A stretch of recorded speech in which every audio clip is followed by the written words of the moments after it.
السلام علیکم ورحمۃ اللہ وبرکاتہ ویورس، کیسے ہیں آپ سب؟ امید ہے خیریت سے ہوں گے انشاءاللہ۔ میری دعا ہے کہ اللہ تعالی ہم سب پر اپنا رحم فرمائے اور اپنی حفاظت میں رکھیں، آمین۔ ویورس، آج میں اس ویڈیو میں مساجد کی عظمت اور اس کی اہمیت اور مسجد میں جانے کے آداب بیان کروں گی۔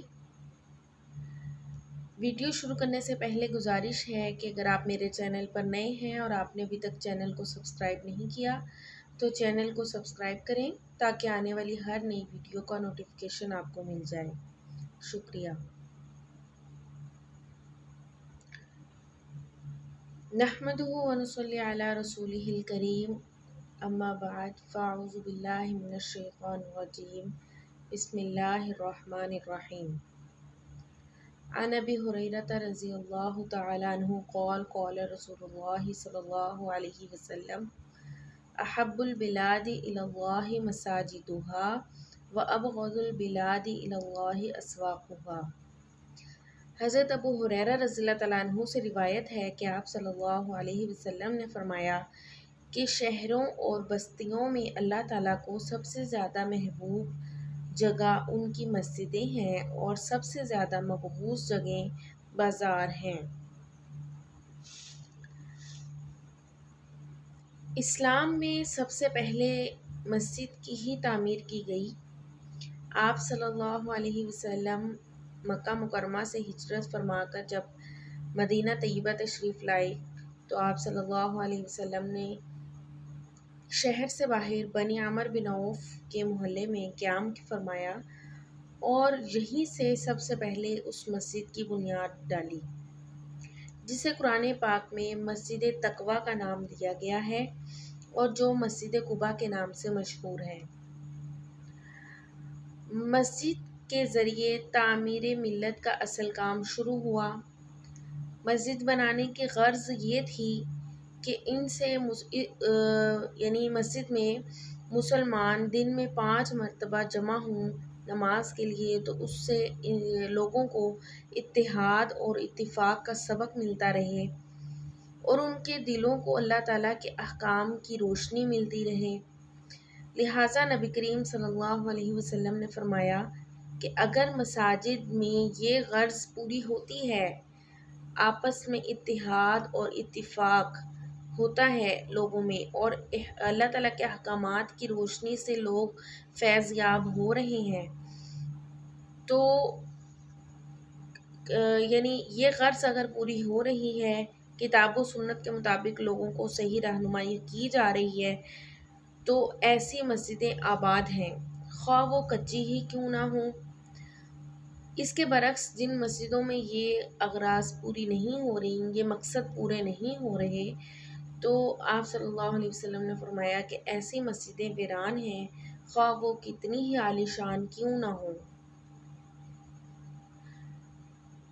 مسجد بنانے کا مقصد یہی تھا کہ لوگوں کو آپ صلی اللہ علیہ وسلم اور اللہ تعالیٰ کے احکامات کا صحیح طرح علم ہو سکے۔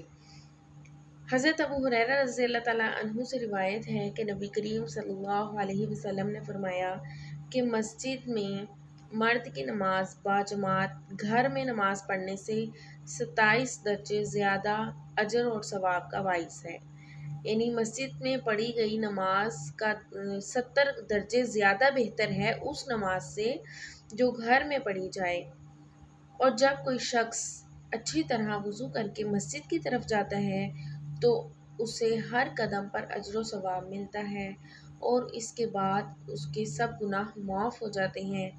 اور ایک اور دوسری روایت میں فرمایا کہ ہر قدم پر جو وہ مسجد کی طرف نماز کے لیے جانے کے لیے اٹھاتا ہے تو اس کو ہر قدم پر 10 نیکیاں ملتی ہیں۔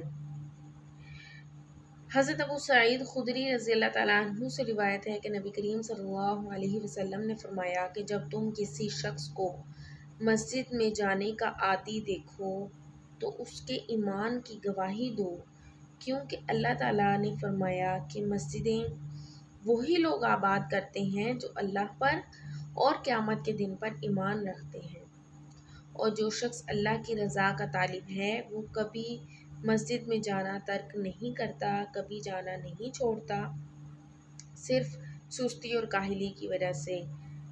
اگر بیمار ہے بہت سخت، وہ مسجد نہیں جا سکتا، یا بہت زیادہ بارش ہے طوفانی جس میں نقصان کا اندیشہ ہے، یا کچھ اور مسائل ہیں جن کی وجہ سے وہ نہیں جا پا رہا، تو سوائے اس کے اگر وہ سستی کی وجہ سے نہیں جاتا تو اس کے بارے میں یہاں حدیث مبارکہ میں بتایا گیا کہ وہ شخص جو اللہ کی رضا کا طالب ہوگا وہ کبھی بھی مسجد میں جانا ترک نہیں کرے گا۔ اور مسجد بنانے کی بہت بڑی فضیلت ہے۔ آپ صلی اللہ علیہ وسلم نے فرمایا کہ جو خدا کے لیے مسجد بنائے گا، اللہ تعالیٰ کی رضا کے لیے مسجد بنائے گا، تو اس کو اللہ تعالیٰ جنت میں گھر عطا فرمائیں گے۔ اور نبی کریم صلی اللہ علیہ وسلم نے فرمایا کہ مسجد بنانا یہ صدقہ جاریہ ہے، اور اس کا ثواب انسان کو مرنے کے بعد بھی ملتا رہتا ہے۔ مسجد کی تعمیر میں مدد کرنا اور تعاون کرنے والے کو بھی یہی اجر ملے گا۔ آپ صلی اللہ علیہ وسلم نے فرمایا کہ جب اللہ تعالیٰ کسی شخص سے محبت کرتے ہیں تو اس کو مسجد کا خادم بنا دیتے ہیں۔ سبحان اللہ۔ آپ صلی اللہ علیہ وسلم نے فرمایا کہ وہ آدمی جس کا دل جب مسجد سے نکلے تو وہ مسجد میں ہی لگا رہے، یعنی مسجد میں ہی اس کا دھیان لگا رہے، اور یعنی کہ ایک نماز پڑھنے کے بعد اس کو دوسری نماز کی فکر رہے، تو آپ صلی اللہ علیہ وسلم نے فرمایا کہ ایسے شخص کو اللہ پاک قیامت کے روز اپنے عرش کے سائے میں جگہ عطا فرمائیں گے۔ فرمایا مسجد اللہ تعالیٰ کے گھر ہیں، اور اللہ تعالیٰ کا حق ہے کہ وہ اپنے گھر آنے والوں کا اکرام کریں۔ تو ویورز دیکھیں مسجد میں جانے کے کتنی فضیلتیں ہیں، کتنے اللہ تعالیٰ کی طرف سے انعامات ہیں باجماعت نماز پڑھنے کے، مسجد میں جانے کے اور مسجد کو تعمیر کرنے کے۔ اللہ تعالیٰ سے دعا ہے کہ اللہ تعالیٰ ہمیں باجماعت نماز پڑھنے والا بنائیں، اور اپنی اپنی استطاعت کے مطابق ہمیں مسجد کے کاموں میں حصہ لینے کی توفیق عطا فرمائیں۔ تو مسجد میں جانے کے لیے کچھ آداب ہیں، کچھ حقوق ہیں جن کا خیال رکھنا بہت ضروری ہے۔ نبی کریم صلی اللہ علیہ وسلم نے تلقین فرمائی ہے کہ جن کاموں سے بچنا چاہیے، آپ صلی اللہ علیہ وسلم نے فرمایا کہ جب مسجد میں آؤ تو کوئی بدبودار چیز مسجد میں لانا یا کھا کر آنا یہ منع ہے۔ ایسی چیز جس سے لوگوں کو تکلیف ہوتی ہے تو فرشتوں کو بھی اس سے تکلیف ہوتی ہے، کہ کہیں اگر بدبو آ رہی ہے تو اگر کوئی دوسرا انسان کو اس سے تکلیف ہو رہی ہے تو ایسی چیزیں کھا کر یا لے کر مسجد میں نہیں آنا چاہیے۔ دوسرا ادب کہ مسجد میں داخل ہوتے وقت پہلے دایاں پاؤں داخل کریں اور نکلتے وقت بایاں پاؤں باہر نکالیں پہلے۔ نمبر 3، مسجد میں بے ضرورت دنیاوی کوئی بات نہیں کریں۔ آپ صلی اللہ علیہ وسلم نے فرمایا کہ مسجد میں دنیا کی باتیں کرنا اعمال کو اس طرح کھا جاتا ہے جیسے سوکھی لکڑیوں کو آگ۔ نمبر 4، مسجد میں انگلیوں کو چٹکانے سے بھی نبی کریم صلی اللہ علیہ وسلم نے منع فرمایا کہ یہ شیطان کا عمل ہے۔ نمبر 5، مسجد میں کھانے پینے، سونے اور بچھنے لگانے سے منع فرمایا، اور مسجد میں خرید و فروخت سے بھی منع فرمایا گیا ہے۔ آگے نبی کریم صلی اللہ علیہ وسلم نے فرمایا کہ قبلے کی طرف منہ کر کے تھوکنے سے بھی منع فرمایا۔ مسجد کی صفائی کرنا سنت ہے۔ حضرت ابن عباس رضی اللہ تعالیٰ عنہ سے مروی ہے کہ ایک عورت مسجد کی صفائی کیا کرتی تھی، وہ فوت ہو گئی تو آپ صلی اللہ علیہ وسلم کو اس کے جنازے کی اطلاع نہیں دی گئی،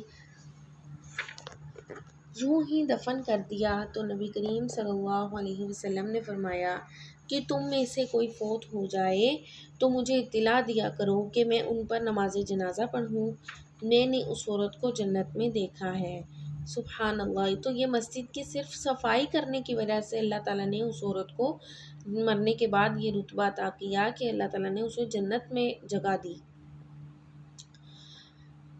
اگلا ادب یہ ہے کہ مسجد کے قریب گھر کی فضیلت دوسرے گھر پر ایسی ہے جیسے نمازی کی فضیلت گھر بیٹھنے والے پر۔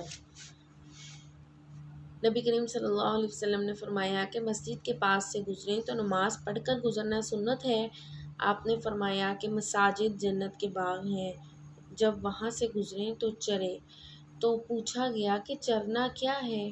فرمایا سبحان اللہ والحمد للہ ولا الہ الا اللہ واللہ اکبر پڑھنا۔